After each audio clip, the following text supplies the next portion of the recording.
flossing with that drop. KCP in the middle, bounce, Larry. Throw that baby down. Oh my goodness. What hard? Are you kidding? With some anger. Kyrie get out of that double team. With the head fake. What a move by Hakeem Olajuwon. Levine, he goes right. Oh! Does anybody know how to post videos? What's going on? What's going on? What is going on? Episode 5 of the Drop Step Podcast. It's your boy B-Dog. Got your man Book the Hook sitting on the left. Book, it's just me and you today. And rocking it out, baby. Home hold team it down. is out. Got my boy Big John behind the glass. Houston is out. He's sick, so we're hoping Houston gets better. It's that time of year where, weather's fluctuating, but people got things going on, and we just hope my boy Houston can get back right and get back with us. Shout out to my dog, man. Hope he bounced back good. Shout out to him. Home team had other obligations he had to get to. Busy man, so we'll get him back in here next week. But basically, this episode is basically all about trades. We up on the trade deadline. It's one of my favorite times of year, man. Right. Like, I love the business side of sports, like the transactional stuff, like building a team, constructing. I love this stuff, man. Like it's just as exciting to me as the actual games. This trade deadline is more exciting than the NFL trade deadline or any other trade deadline in any other sport. Yeah. It does not carry the same weight or the same power as NBA trade deadline because it's so many pieces being moved up to the last second. People trying to get better. People trying to clear out cap space for the summer. There are some trades that just keep teams, you ain't getting no better trading it away than what you got. So, but we're going to go ahead and dive right into it. The first thing we're going to talk about is a trade that has just been talked about over the last so many weeks that probably is not going to go down. It's not looking like it. At this hour or the last hour, and that's the potential Anthony Davis trade to the Los Angeles Lakers. The last report was, let's start from the beginning.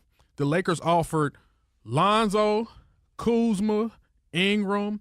I think Zubac was a part of it, and then they offered 2 firsts and I think 2 seconds. That's crazy. That in itself is crazy, but that's what the Lakers presented first. Right. And they asked for more. These fools had the nerve to ask for more. They said, Dale Dim said, you know what? That man want to be out in L.A.? Come get him. Matter of fact, I want 4 first-round picks and your 4 young pieces.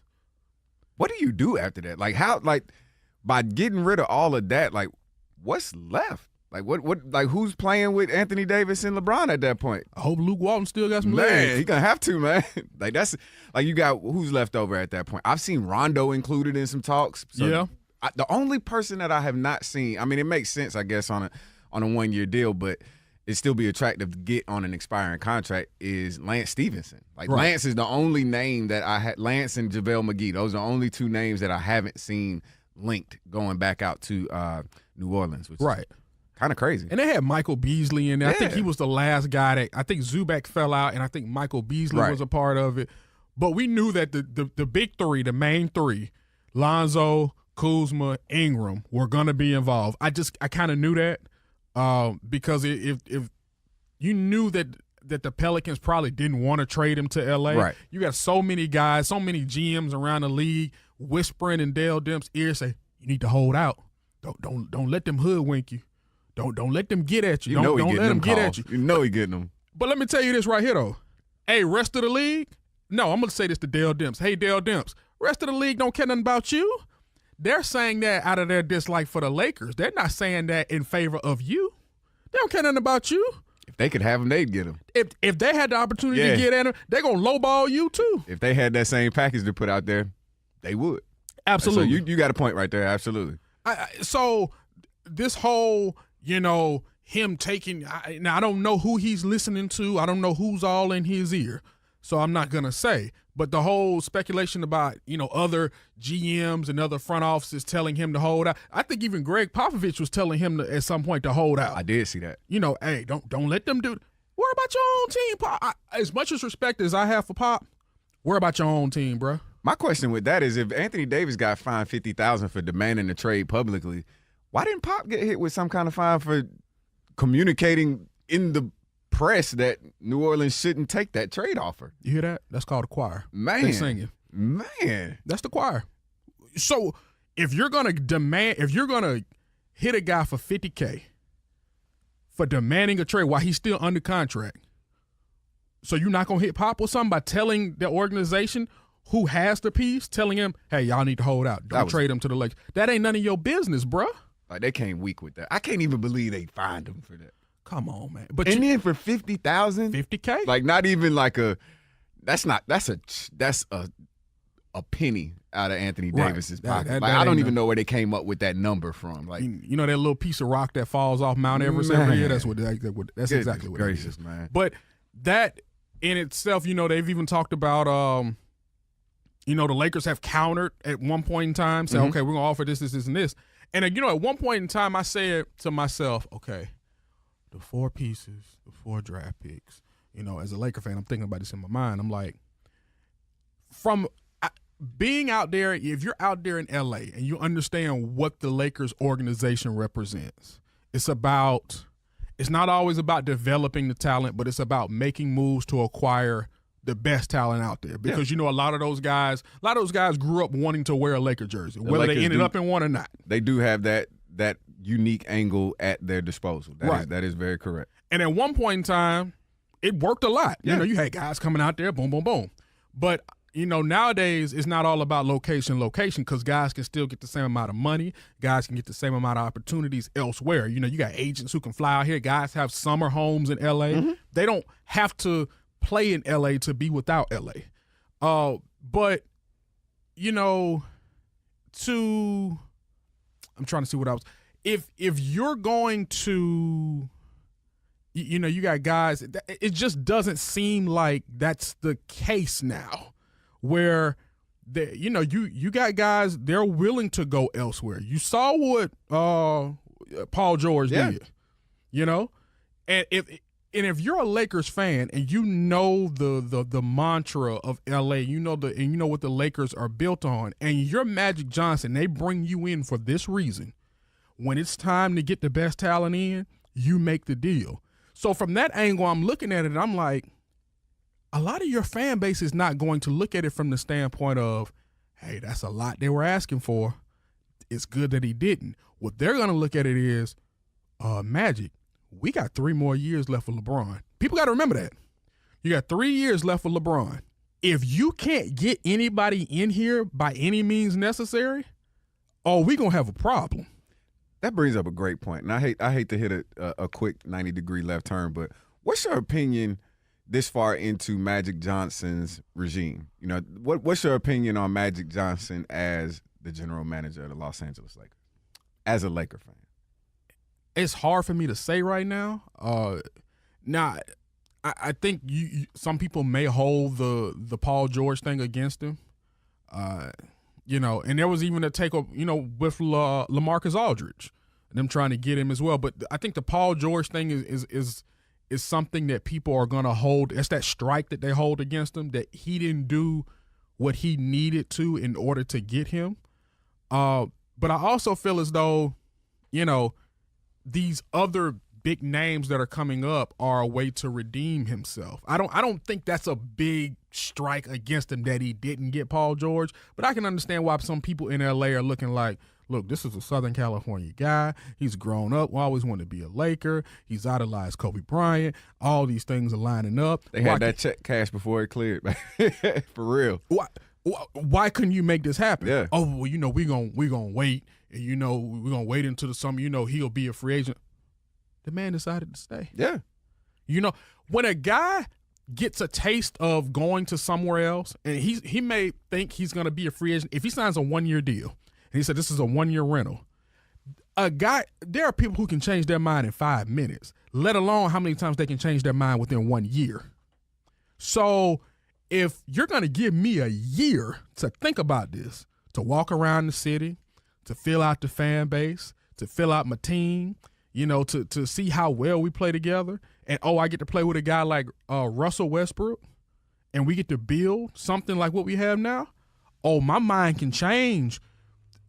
It may have been one thing month 1. It's something different now month 8. Now that I'm in it. Yeah. So that's why I asked you that, because, the Paul George one definitely sticks out. there are a lot of things that Magic has not only, in my opinion, obviously I'm not a Laker fan, so I'm looking at it from a different perspective. Right. But there are a lot of things that not only has he done, but that he has not done. By letting the player, the only key signing that Magic has made is LeBron James. And a lot of people say he didn't make that signing. No. LeBron was going to come to LA anyway. He decided to come to LA. Now, outside of that, take a look at the players that have left Los Angeles since Magic Johnson has been there. And keep in mind, these players would fit very well with what they got going right now. You're talking about a Lou Williams.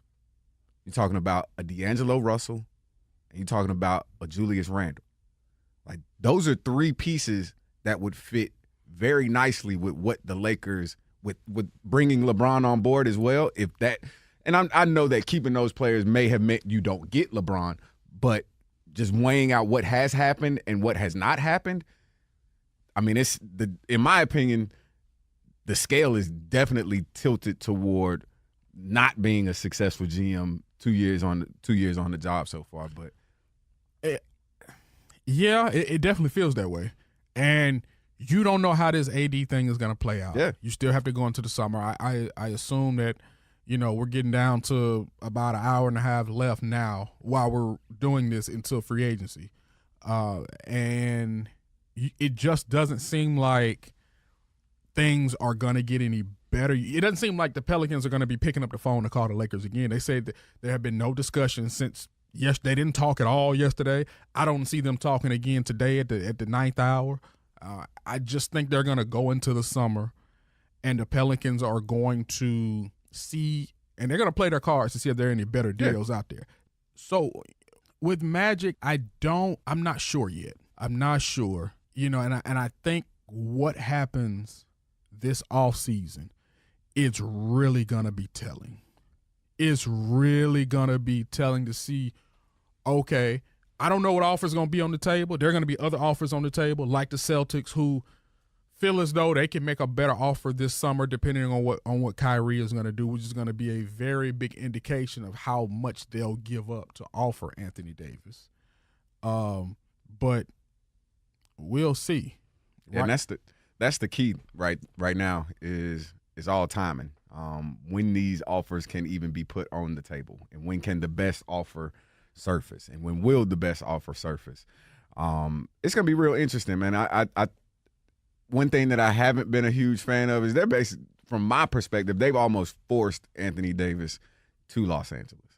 And that's what it seemed like from my perspective. The fact that they're coming out in the public, dad talking about it, whole nine. I mean, the writing is on the wall. That's where he wants to be. So I know he listed the other 4 teams that he would re-sign with, or the other 3 teams he'd re-sign with, but it's all signs point toward Los Angeles now or later, in my opinion. Yeah, and the later it gets, pretty much I would say the less the Lakers will probably have to give up, because then the leverage falls into their hands. Because when you look at these other deals from some of these other teams, now he had a list of other teams that he would like to sign long-term to. That was the Knicks, that was the Clippers, and that was the Bucks. Well, we're going to get to another trade in a minute.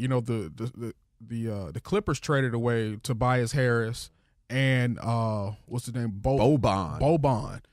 They are now in Philadelphia, and they cleared out a lot of cap space. Now, at the same time, do I think they'll go after AD? Possibly, but I think they have their sights on KD. I think they have their sights on KD and Kawhi. I really do think those are the 2 guys that they have their sights set on. I think it's a competition with KD. It comes down to New York and LA. That's Clippers. And then Kawhi is going to make this decision whether or not he wants to stay in Toronto or, look elsewhere. But Boston, if Kyrie decides, you know what, I don't want to come back to Boston. Boston's going to sink real fast.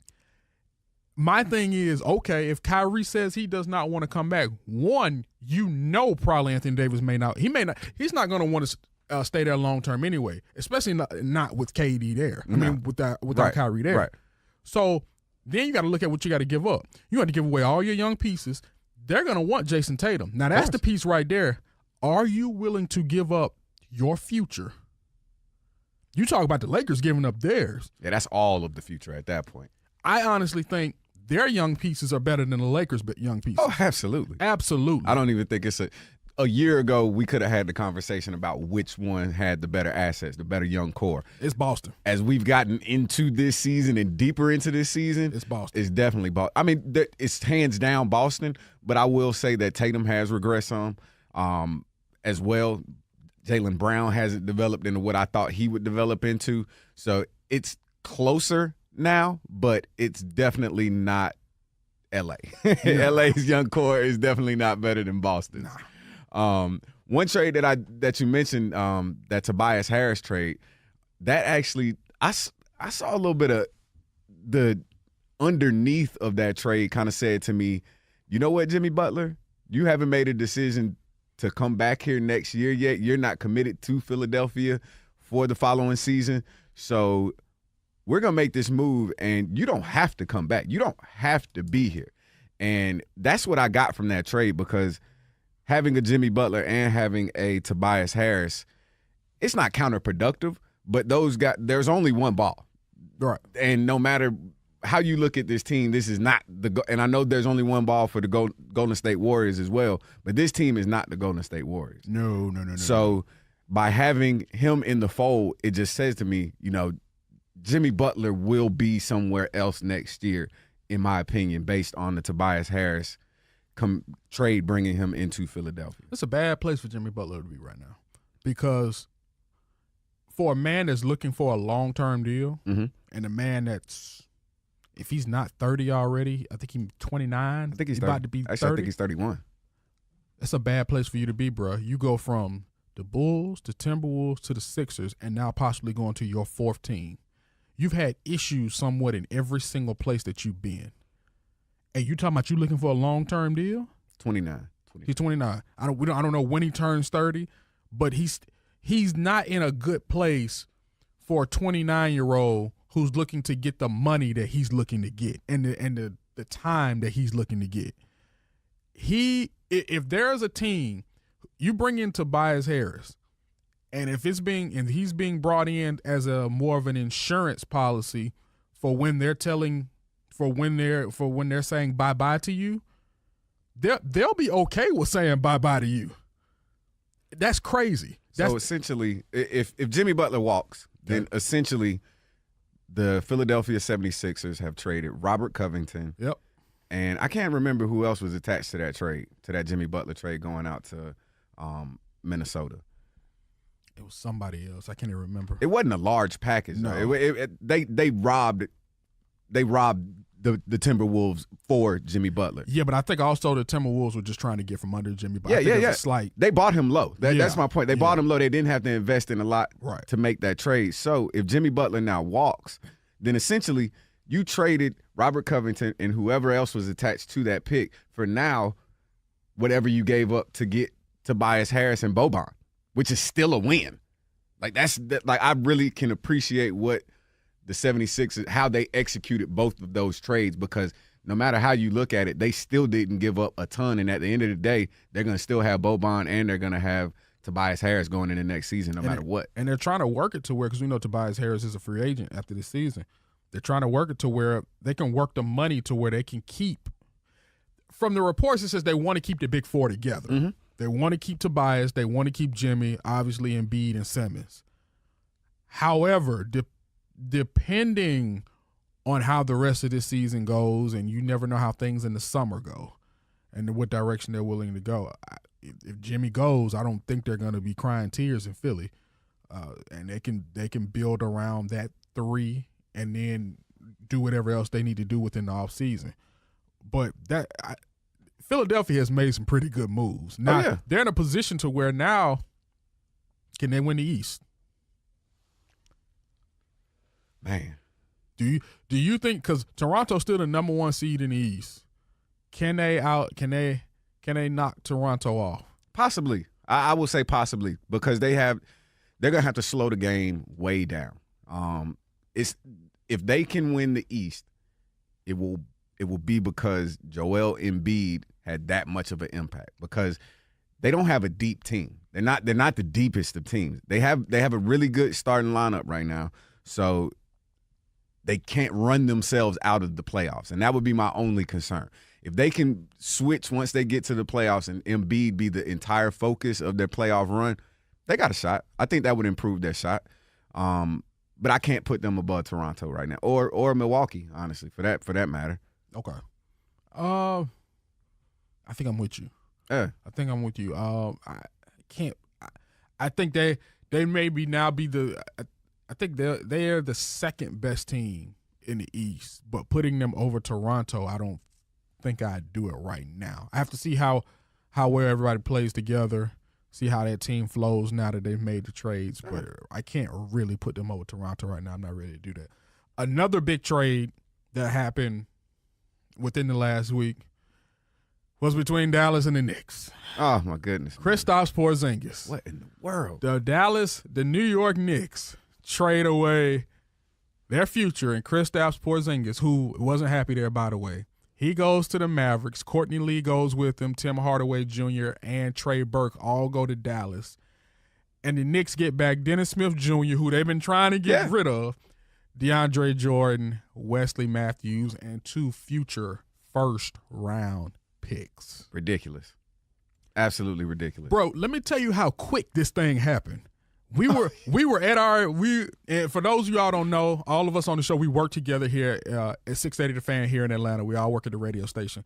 And we were at an event. We were at a big tailgate, big company tailgate, and I'm literally looking at my phone, and I see that there, Kristaps and the Knicks organization had a meeting, and Kristaps left unsure about the Knicks' future, and I think the Knicks front office got the feeling that he wanted to be traded and he wasn't happy. And then from that point, they came up with like 4 different teams who were interested. And 5 or 10 minutes later, I get a report saying the Dallas Mavericks and the New York Knicks are engaged in a trade for Kristaps Porzingis. Boom, boom, boom. 2 minutes later, we got the alert on all of our phones saying the Dallas Mavericks have acquired Kristaps Porzingis. I saw it said like 6 or 9. I can't remember the number. It said it was like teams, however many teams are interested in acquiring KP.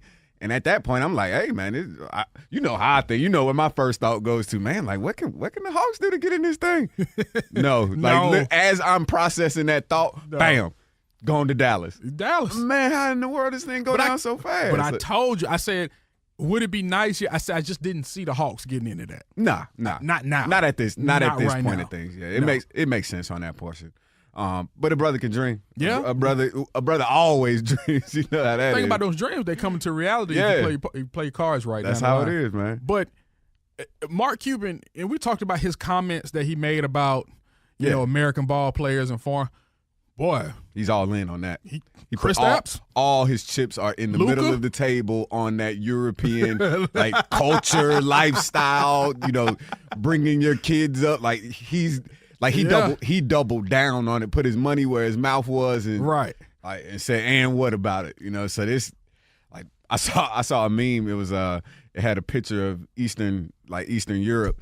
It said downtown Dallas right now. Facts. Facts. And that's what it is, man. Facts. I mean, but it is what it is. I mean, that's a nice 1-2 combination to be able to build around for the future. And I think based on those guys, knowing each other and having some experience with each other, that they're going to stick together. I think I can see Porzingis and Doncic. I can see that being a long-term thing. Yeah. That they both retire as Mavericks. Right. Kristaps already came out and said, look, don't ask. We all on the same page. I'm going to stay here long-term. That's a heck of a fit for him in Dallas. Yeah, it is. It is. That is a heck of a fit for him in Dallas. And obviously you have the other pieces in Courtney Lee, Tim Hardaway Jr., who adds some presence out on the wing, for sure. and Trey Burke. On the flip side of this, you going up to the Big Apple. The Knicks get Dennis Smith Jr., DeAndre Jordan, Wesley Matthews, and 2 future first-round picks. How DeAndre Jordan ain't been DeAndre Jordan in like the last couple of seasons. You done got that free throws up, but that about it. Yeah, but when I think of DeAndre Jordan, and that's great, he's got his free throws up. But if he's not there to protect my rim, I have no use for you. And they've been looking to get rid of Dennis Smith Jr. for quite some. Well, I wouldn't say quite some time, for a little bit now, because of the development of Luka and how well they did not play together. Right. And then obviously you have the other piece in Wesley Matthews, who played well for Dallas, but had he tear his ACL, hurt his Achilles, or something like that. Had a major injury in Dallas. So the Knicks are all in the summer. Man, they put all of their eggs in that basket. They want their chicken to have another egg so they can put that egg in that basket too. Exactly. Now, don't get me wrong. I've seen the memes and I've seen the pictures. All these cats in the Knicks jerseys. I saw one with Kyrie, KD, and Zion. If that comes true, that's a squad automatically. Plus Dennis Smith Jr. That's a squad right off the bat. Just add water, it's gonna grow. But if one of those things does not happen, take your pick, whichever one. If one of them does not happen, it's not worth it. Nope. It was not worth it in any form or fashion, honestly, because you got to get back more than that. And I understand you cleared the cap space, and you wouldn't really want something good at this point based on what your plan is for for this summer. But it's tough for me to swallow that. It's tough for me, as a Knicks fan, to be so all in on this, because if it don't come to fruition, we look stupid.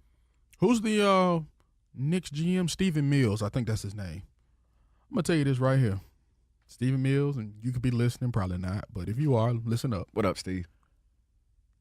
You pushed every chip that you have on the table. You pushed it to the center. On the summer of 2019, this summer. If you don't as so much get a meeting with a hair on Kevin Durant's body, or a hair of any of these top free agents, you, sir, will be fired. Yeah, the clock is ticking. You, sir, will be looking for another job. Just because you hit the tick does not mean you get to hit the top. At all. Sometimes you don't even get to hit a tick. Bro. Sometimes that thing just go off. Hey, but I can respect him. He's betting on himself. Absolutely. So it is what it is. I hope it does not come true. I hope he does not get either of them. I hope he gets neither Zion. He can have Kyrie. I hope he doesn't get Zion. I hope he doesn't get KD. But the thing is, if he gets Kyrie, if they get Kyrie, I think they'll get somebody else. Good point. Because once that domino falls, because it's been all about pairings. Yeah. It's been all about, okay, who's here? Oh, he went to New York? Let me hit him up and see if I can come in there and join him. Let me see what's up. If Kyrie ends up in Madison Square Garden, as much as KD has been throwing a temper tantrum as of lately, he going to Madison Square Garden with him. Man, he was hot last night. Oh, boy. I don't trust y'all. I don't like y'all. Who are you? Snapping, man. You know what, though? I've always been a Kevin Durant fan. I've always been in that small section of Kevin Durant defenders. Right. Kevin Durant is a normal dude, man. He's just a normal dude that's really good at basketball. That man want to play basketball. Yes. He's just really good at basketball. Right. But he's Joe Blow. He's one of our homeboys. You pluck whoever it is, and throw them in the limelight, all of this, the coverage, and I understand it comes along with the territory, but that don't mean you got to like it, and it's some that will, accept it more than others. I've always been down to buck the system, so I can get with what KD got going on right now. I am too. I've always been a fan of going against the norm and bucking the system. However, I also look. I'm on both ends of the spectrum here. I feel his pain because I feel as though if I was in his shoes, and you asking me every time I step in front of the mic about my impending free agency this summer, I'd get tired of answering it too, because it's the same question being asked. It's just coming from different people. I don't know how many different ways I can present my answer. However, bro, you did sign only a 1-year deal. The reason why LeBron is not getting free agent questions now, because he signed a three and a possible. Great point. So my thing is, dog, you want to be the best player in the league. You are great. You are a future Hall of Famer. You are one of the greatest scorers this league has ever seen. You're one of the greatest players this league has ever seen. But knowing that, at what point did you not think that a lot of people in the media, especially when you made the transition from Oklahoma City to Golden State, you just didn't join a regular team, dog. You joined a team that at once before won 73 games that you were up 3-1 on. That you could have, if you would have beat them, you would have finished it off. You may not be in Golden State right now. We may not be seeing this run of this Golden State. Well, we may, but not to this magnitude. We don't know how things would have turned out. It's definitely a different story. I mean, may not be a major difference, but it's a different story for sure. Right. So, first, the best player in the league. Second best, you're a top 5 player, clearly. Bruh, you're a top 5 player that signed a 1-year deal and you're a free agent this offseason. Where do you turn that you think you're not going to get that question from the media? I understand that you may get tired of it, and there's a different way that he could have gone about it. But to sit up there and just not think that somebody – you could have went in and said, hey, look, I'm not answering any questions about my impending free agency. I'm a Golden State Warrior. We're on this run to try to win another championship. Boom, bang, boom. It is what it is. Y'all want to talk about ball? Let's talk. KD too sensitive for that. But come on, but then wants to tell everybody to grow up. But, bro, grown people would do that. Grown people would go in there saying, look, this is how it's going to be. This is how this is going to go. Because I already know you got to go in there anticipating and knowing what they're already going to ask you. Absolutely. Come on, bro. It's the media. The media is not complex. Completely agreed. Like he's got – I think that Kevin Durant is annoyed by the fact that people calling it how they see it. You know, I mean, and that's just – I mean, honestly, that's what it is. You know, people can sense that there's tension, you know, and this is a big decision for him, you know, because if he decides to stay, that's huge for the direction that the league is already going in. If he decides to leave, then he's answering questions about, you know, his loyalty towards anywhere, you know? So but just like you mentioned, these are all warranted questions based on him bringing it on himself. So it's tough to feel bad for him. I don't feel bad for him whatsoever, man. You did put yourself in this situation, but I support him. I support what KD got going, man. Yeah, I support him too. You know, a guy like that who just wants to play ball, but when you're as great as he is, you know, as much money as he's made, as many endorsements as he's had, as many great things that have been that he's earned and that he's worked for, bro, the media it comes with that. Yeah. Like, there's a double-edged sword to all of this. As great as a life that you've established for you, your family, the people around you, you know, friends or whatever, a lot of people that you probably given jobs to, that you've created opportunities to. On the other end of that, there are many times you're going to have to answer questions that you don't want to answer. You're going to have to talk about things that you don't want to talk about, especially when you're as high profile of an athlete as you are. You're talking about always complaining about being the second best. You were taking number 2 in the draft. You're number 2 behind LeBron. You're number 2 behind Steph. Okay, if you think you're getting all this attention being number 2, you think things gonna quiet down you being number 1? Nah. You better be ready. You better be ready. But I think he will be.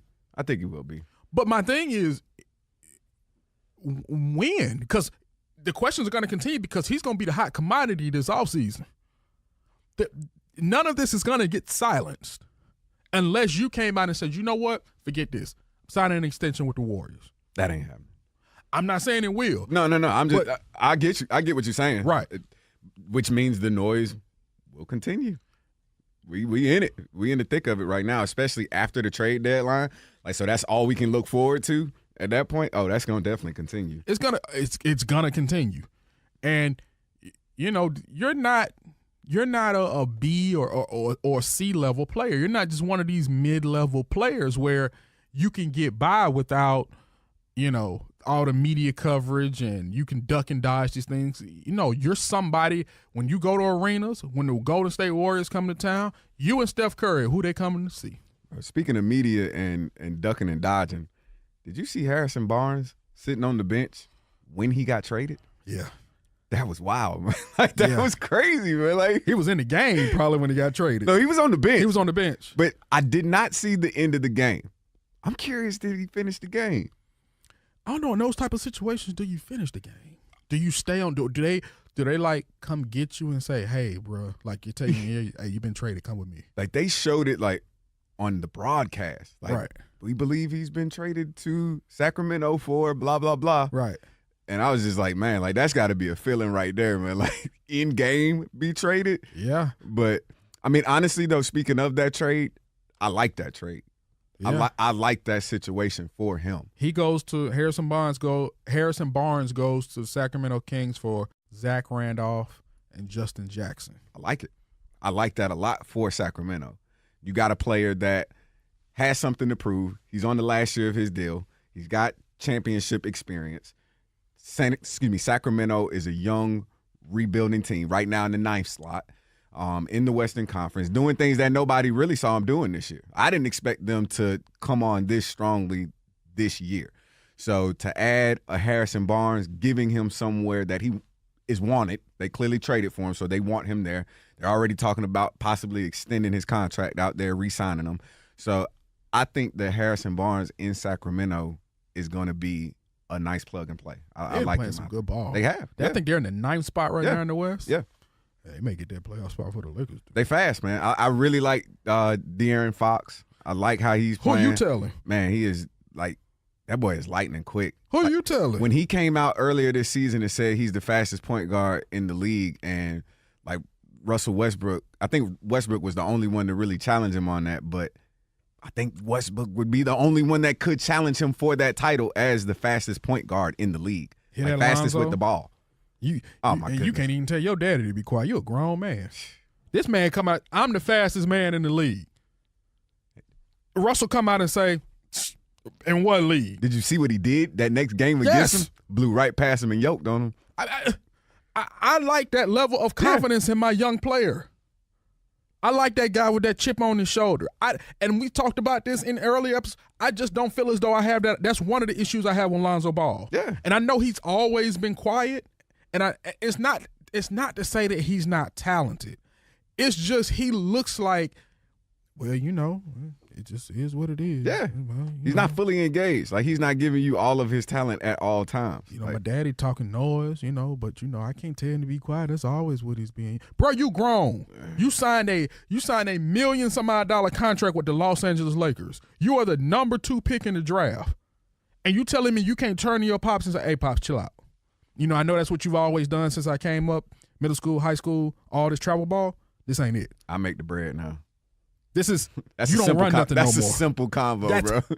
That's a real simple combo. I don't understand as a grown man who now has an NBA contract how you cannot tell your father to pipe down. It's incredible to me that he resurfaced. Like, he went dormant, but then resurfaced. Like, where were you at? I mean, LeVar, where you been, bro? Like, I mean, I ain't been missing it, but I'm just curious. Like, what happened? Did LeBron cut a check to silence the man for a second? Like, it's like he was ducked off. It was nice and quiet for a long time. No LeVar sightings, no LeVar cuts.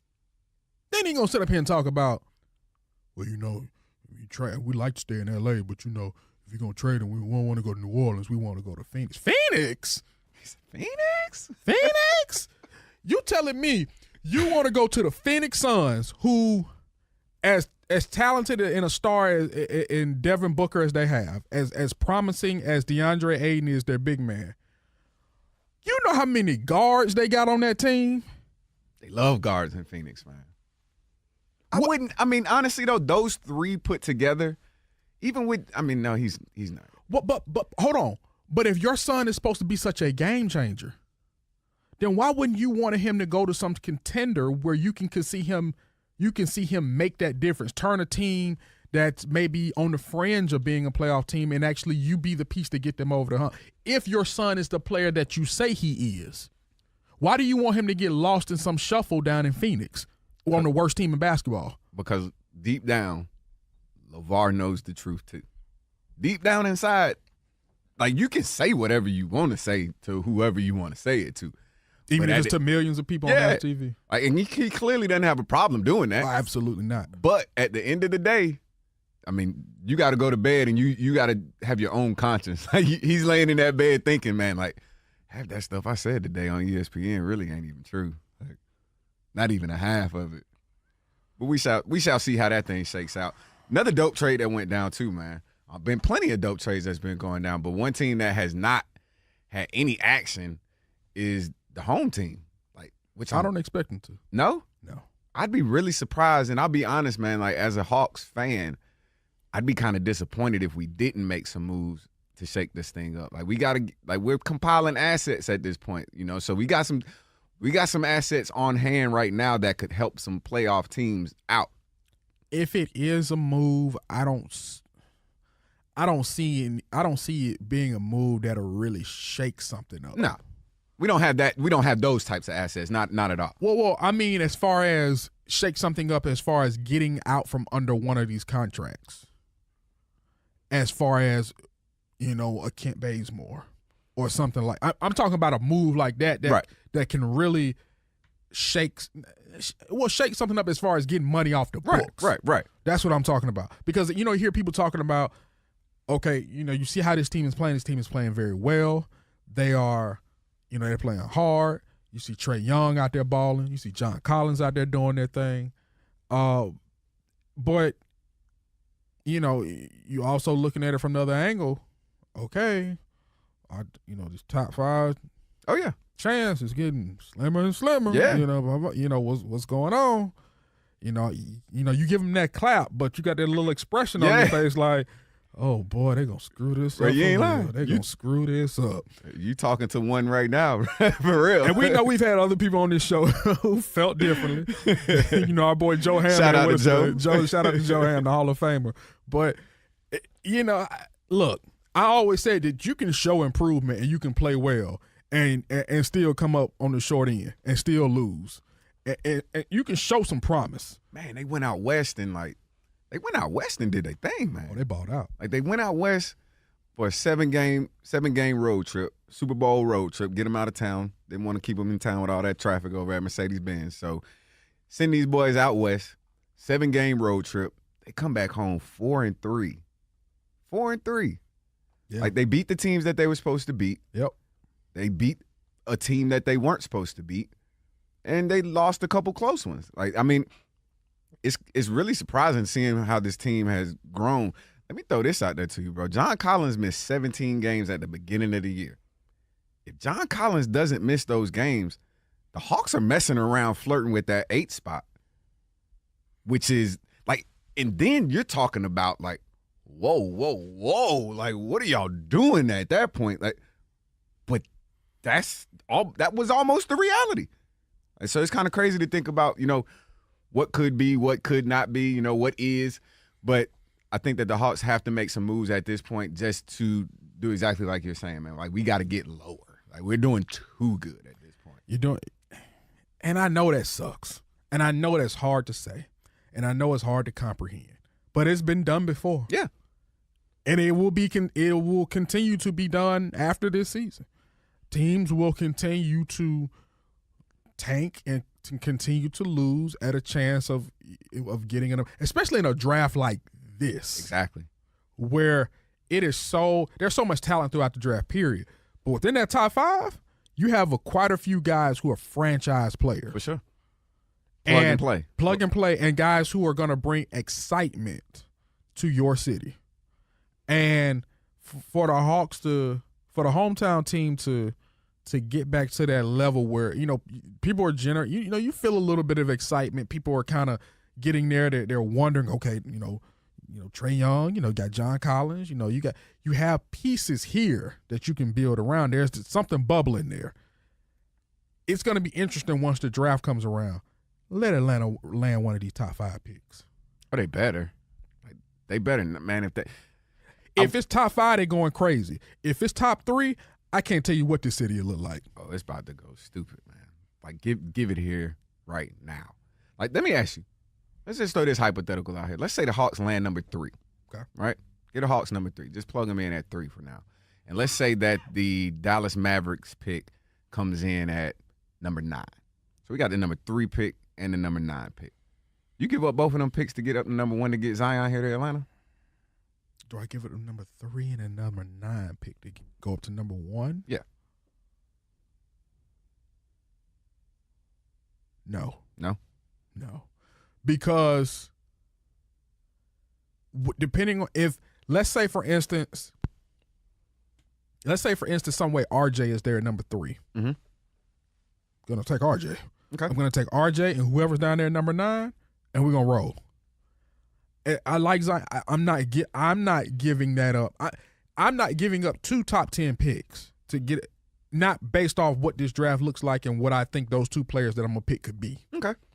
I can respect that too, and plus you fill out the roster better with more youth throughout the roster. Yeah, exactly. And you know, those young pieces could develop into stars. Yeah, you know, and you just want those young pieces to mix in with the young pieces that you already have, so that you can create something as a whole, and then you can run with that. So, I probably wouldn't. Speaking of young stars developing into a whole, see they came out with the 3-point shooting contest. The roster is out for that, as well as for the dunk contest and the skills challenge and the rookie and not rookie and sophomore anymore. It's the Rising Stars challenge. So just looking through the roster at everybody that's come out for that, looks like it's gonna be a pretty interesting back and forth. Lonzo's on there.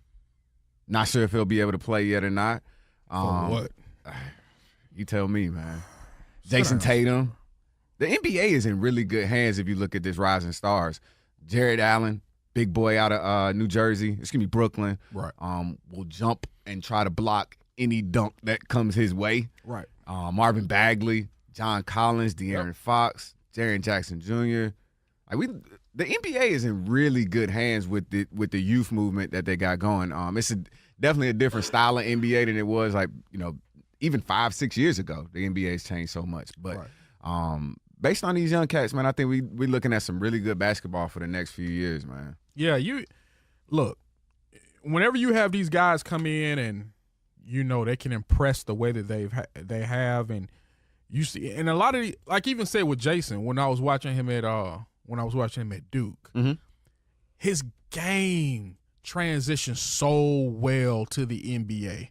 Just looking at his game and the way that he played and the way that he moved and just the spots that he would pick, I said, yeah. Oh, yeah. He ready. If he could come out of high school, he ready now.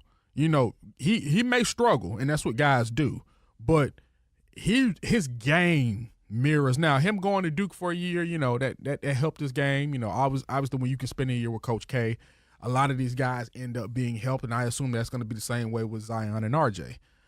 But, man, that's my phrase, baby. Plug and play. Plug and play. Plug and play. Sometimes I just don't know what to say about some of these young guys. Guys like, your De'Aaron Foxes and, your Jaylen Browns and even, Kyle Kuzma, Brandon Ingram, looking at the lineup of the U.S. team versus the world team, it's a lot of talent on the floor, boy. It's just a lot of just pure plug and play talent. Bunch of youth, man. Bunch of youth that, each one of them has had an impact on their team, except Lonzo Ball. Let me stop hating on Lonzo. Let me stop that. I'm going to stop because he's still a Laker, and I want him to do better. For now. But I just – anyway. So then you got the skills challenge. I'm a huge fan of the skills challenge. I think the skills challenge gets really, really slept on. Trae is in the skills challenge. Got Trae. I'm putting my money into the middle of the table right now, going all in on Trae. Who else we got? Mike Conley. Got Luka. De'Aaron Fox, too. My other cat. Nikola Jokic, the big joker. So they're doing it a little bit different over the last couple of years. They do a big man. Yeah. Big man versus the point guard. Or the big men go against each other, and the winner of that bracket takes on the point guards. Yeah. So you got Jokic, Kuzma, Tatum, Vujovic from Orlando. And then, Trae. So that should be pretty entertaining. I'm going to tell you it's going to come down. I'm going to tell you the 2 guys it's going to come down to. It's going to come down to De'Aaron Fox and I love Trey. It's gonna come down to De'Aaron Fox and Luka. I think so too. I mean, Just come down to those two. You can't rule out De'Aaron, like we just said, man. His De'Aaron quickness. Fox is just, like he's gonna zoom through this Yeah. course, you know, and then Luka just has The skills, the touch, absolutely. and the skill set. Yeah, I think remember, it's gonna come down between Luka and De'Aaron. Those are the two. Just because their different methods of going through it are what you need to kind of get through this type of challenge. So, this is nonetheless, it's gonna be a heck of a skills challenge. It's gonna be a heck of a Rising Stars game. It's gonna be a heck of a skills challenge, and then you got the dunk contest. Of course. So I'm pretty disappointed, man. We only get like in this.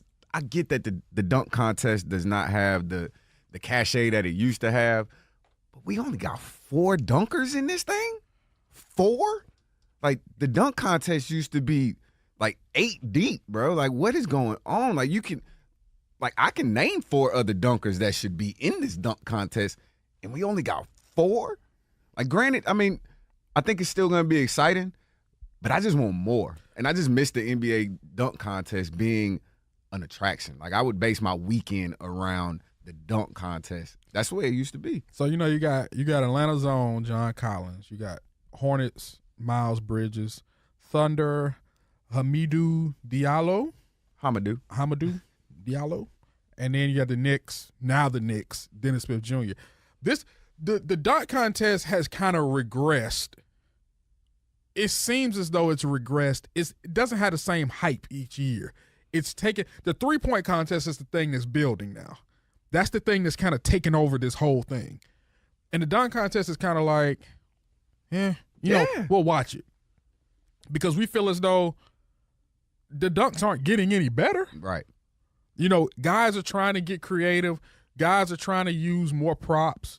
Guys are trying to do just these. They trying to wear old players' jerseys. Like you wearing a Legends jersey ain't gonna help your dunk be better. Bito, you brought up a real good point, and I think it's actually the opposite. I think that guys like the dunk contest has been around since 1984. Right. So let's say from 1984 all the way up until the year 2000.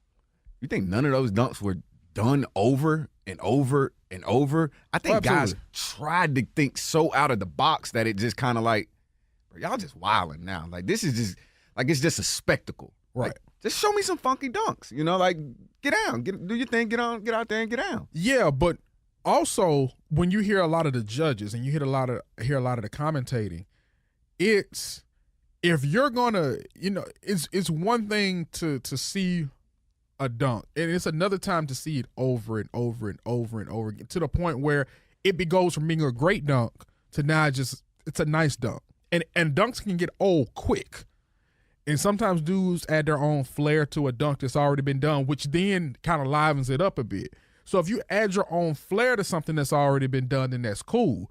But if you're just doing something, you're just going through the motions and you're doing something that's already been done, then they're not going to judge fairly. They're not going to judge you fairly on that.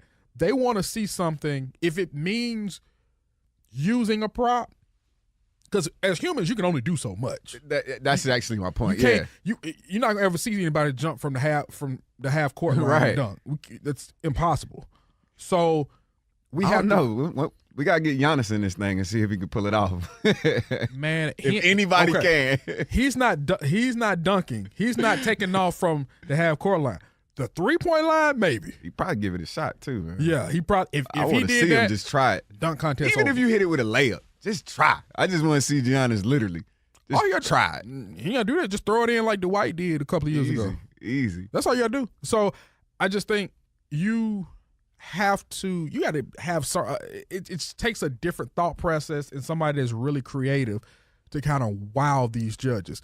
And it's the style, it's the power, it's just the flair that you have when you're doing it. And look, these guys in the league, these are the best of the best. Hey man, come up with something. You got to wow these judges. February 16th, you got to wow them. You have to make them say, no, he didn't. Yeah. I mean, I think it comes as no surprise. I mean, I'm all in on my man John Collins. I know he's a big man. I know that's kind of a disadvantage in the dunk contest, but I want to see what he can bring. I think Dennis Smith Jr. is going to bring his. Obviously, he bounces. If he don't do anything else, that boy got bounced. Yes, He can jump. like that's the word. Like he just bounces. Like it's just like that, real quick, up and down. That 3-point contest is. I mean, you mentioned that a second ago too. That's going to be just like you said. It's become the crown jewel of All-Star Weekend. Plus, we're back in Charlotte. So we got both of the Curry brothers in there. So that's going to be a nice little family event. That'd be pretty dope. They let Dale come out participate. Let Dale see what he got. I bet you Dale would do better than a couple of these cats out here. Oh, too. most definitely. Because the last thing that goes is a shot. The nerves are going to get somebody. Oh, yeah, somebody. Even Paul George choked up a couple years ago. He was out of his Oh, my goodness. He was out of his that element. That was bad. That's not for you. Man. But that's my thing. Like, somebody that's in this thing right now, they're going to do that bad, too. Bet you Dale could do better right now, today. Yeah, it's going to be one of these. It's one thing to, and it's weird because it's one thing for this to be your first time in this contest, and you may be having a career year shooting from the 3-point. But those first year guys tend not to do so well in this contest. It's those guys where they may not be having their best year shooting, but they still shooting over 40%, and you've seen them light up everything before. You know a shooter. Like Devin Booker can light it up. We ain't got to talk about Steph. We look. Like it's like a legend. It's like Mike. You don't, when it comes to certain things, you just kind of put him to the side. The resume speaks. Yeah, we ain't got to speak about that. But even like his brother Seth is shooting well. Imagine if this came down to Steph and Seth. I'd love for that.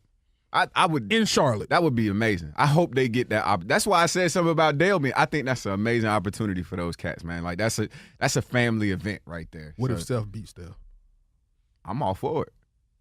I'm all for it. That's a little bit of trash talking advantage right there. Why not? He can't trash talk him anywhere else. Yeah, exactly. You better get him. Like you can claim that you've gotten him before, but this will be your first opportunity on national TV. No. Hall of Fame, no. MVP, no. He did go to Duke, and Steph did go to Davis. And I mean, is that a win? He transferred to Duke from Liberty. He was there at Duke for a little bit. He ain't play a whole lot. He transferred to Duke. So I can't really give him that. Wins. This should be your win. Come Saturday night, you better come ready to shoot. I'm taking Seth. I'm going with Seth. You taking Seth? Seth is my pick, man. I'm going to say I can't leave my man Book out there. I got to go Devin Booker, and I'm taking Seth too. I'm going to take two. That's your kinfolk. You got to. I'm going to take – I'm not – look, you can call me whatever. You can say I'm going with the favorite. I'm not going with Steph. You can do – now, I think the only person that I would – if he was in it this year that I would kind of put up against Steph is Clay. I like Dame too. I like him. I do. All these guys can shoot because obviously they're here.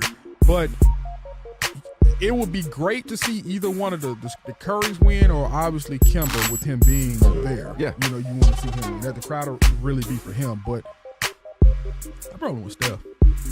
Well, it'll be real interesting. We got a couple of weeks away. We'll get these other guys back in here sometime next week.